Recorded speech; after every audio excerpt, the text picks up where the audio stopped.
What's going on, everybody? Great White Stoke coming at you from the Great Sierras, Southern Sierras. I'll have to apologize for a little bit of road noise. We are headed down the mountain. Doing a little film project. I scored some side hustle work, being an extra on a film set for some political piece being produced by some Russians and some Guptas. I wanted to talk about why America is in such trouble. Now, before I went up to Alaska, the wife and the boys and I, we did a big road trip where we drove up through Utah, went over to Wyoming, we went to North Dakota, South Dakota, Minnesota, and then we even jumped down to Amish country in Iowa before we went up to Alaska. And one of the refrains that I kept running into outside of California was that once people found out where we were from, it was a quick, oh no, you're from California. Oh no, you're from California.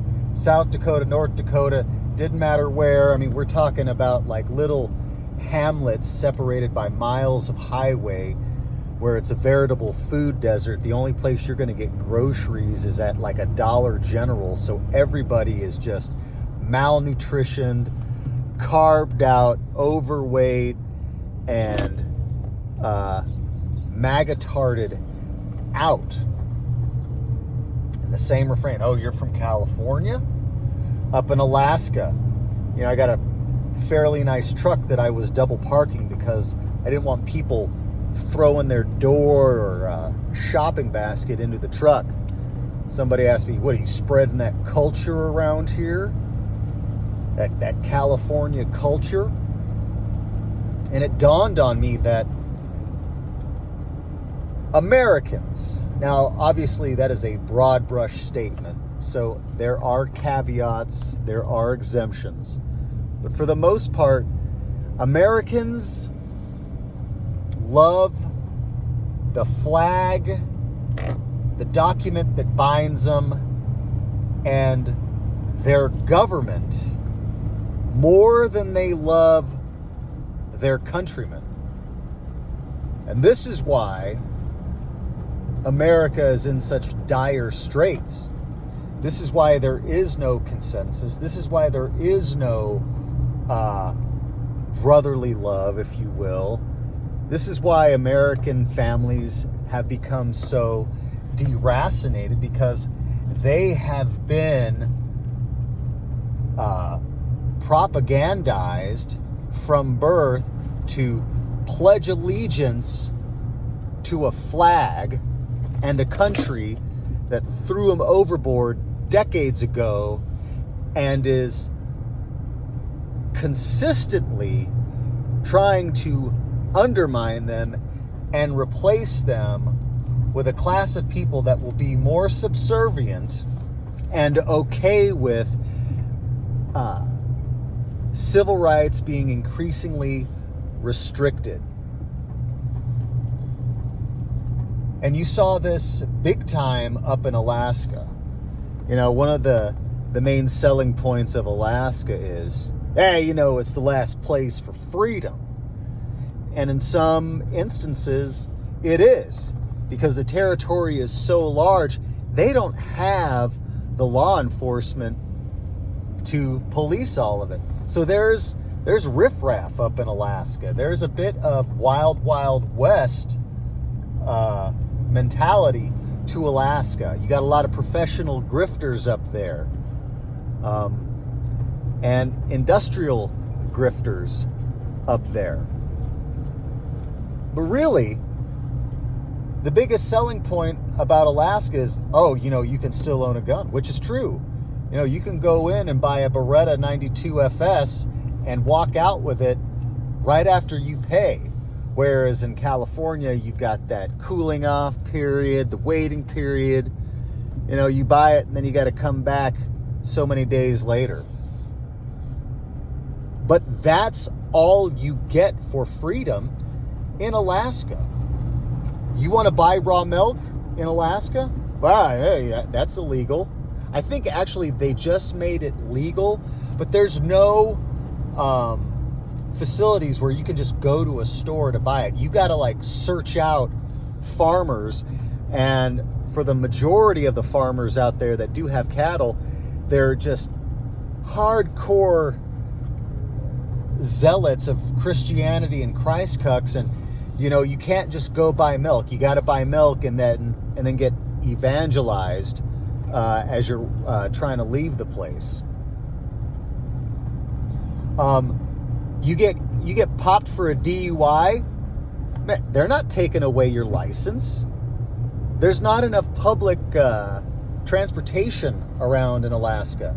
So in Alaska, you've got millions, but you got a ton of people driving who are repeat DUI offenders, and they just keep kicking the can down the road on when these people got to go to court because, you know, hey, it's just better to give them a fine and let them go back to work up in Alaska. People aren't learning any lessons.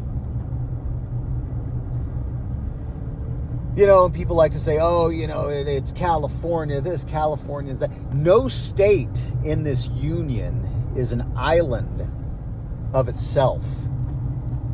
All of these states are acting with the full approval of the federal government. The only difference is that some areas might be a little bit more politically blue, or areas might be purple. You might have large metro areas that are dictating dictating to the rest of the state, if you will. And you can look at these political maps and it shows pretty much the east and west coasts and the southern coasts are either blue or purple. And it's just these interior states, dare I say these flyover states, that are remaining red. And the reason for that is anybody with a brain who's looking for opportunity and not looking to be quashed by some good old boy club or some Christian cult mentality end up leaving that area. Now, you go to North Dakota, that is a sad state. There's very little trees. You're hard-pressed to find a full-size grocery store where you can find organic food. They're all drinking overprocessed or eating overprocessed food and drinking processed milks out of plastic jugs. Everybody there is backwards. I mean, they're still smoking in restaurants in some of these areas, which is, you know, whatever you want to smoke, that's fine. But man, it's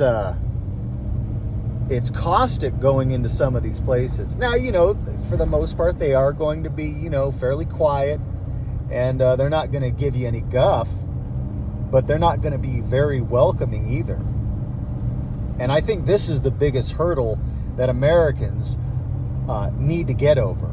It's not about voting. It's about recognizing your fellow countrymen, getting off your high horse, and recognizing that heritage Americans need to stick together, because all of these other non-heritage Americans that they're bringing into the country stick together.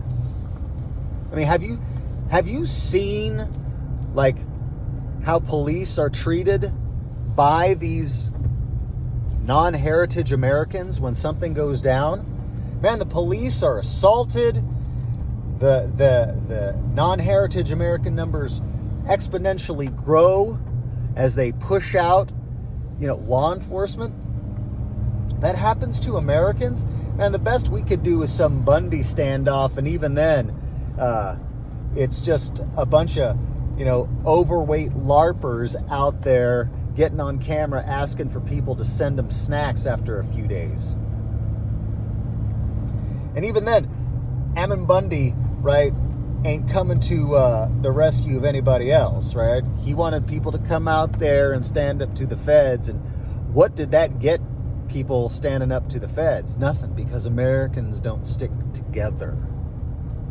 Heritage Americans have been divided, and they've been sold a false bill of goods, and they keep believing that somehow this government, which has thrown them overboard and sold them up the river years ago, is somehow going to change its tune. It isn't.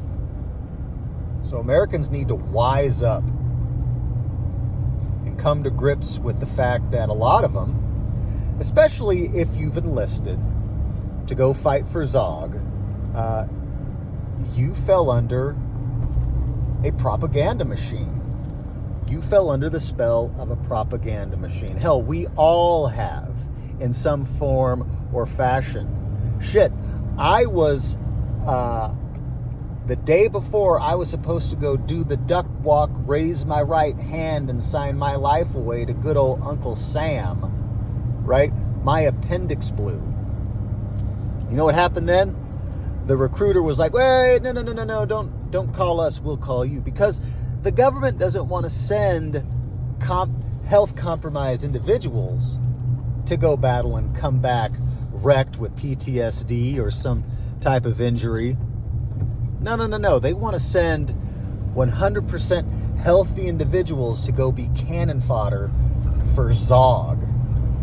And then you're going to have people come to the rescue and stand up and talk about esprit de corps and all this other blah, blah, blah that's nothing but a dog whistle for Zog and its controlled federal government to rally the people around. And I want you to pay very special attention to events that are going to come up. You are going to see a lot of this leftist, woke, tranny supporting behavior walked back. They're going to start walking it back in the social media arenas, in the news arenas, and in the public arenas. Why is that? Because white boys have dropped out. They've gotten hip to Zog, and they know that all of these wars enrich but a very small few under the banner of spreading freedom and fighting that communist agenda. They're walking it back because Whitey has dropped out, and the people that they are attempting to replace you with aren't going to bat for him. Los Mexicanos, mi gente, they don't care about Russians. They don't care about Israel. They don't care about wars in the Middle East. They care about La Familia, El Rancho, pizza rice, carne asada, having a good time, party, making the sex, having the niños. You think Afghanis care about going to war for Israel? No. You think Asians have any dog in the fight to make sure democracy is spread in Iran? They don't. Nobody does. So pay attention, because the narrative's going to change. You're going to see all of this wokeism and leftism walked back in an attempt to re-engage heritage Americans, to make them think that, oh yeah, the system really does care about me.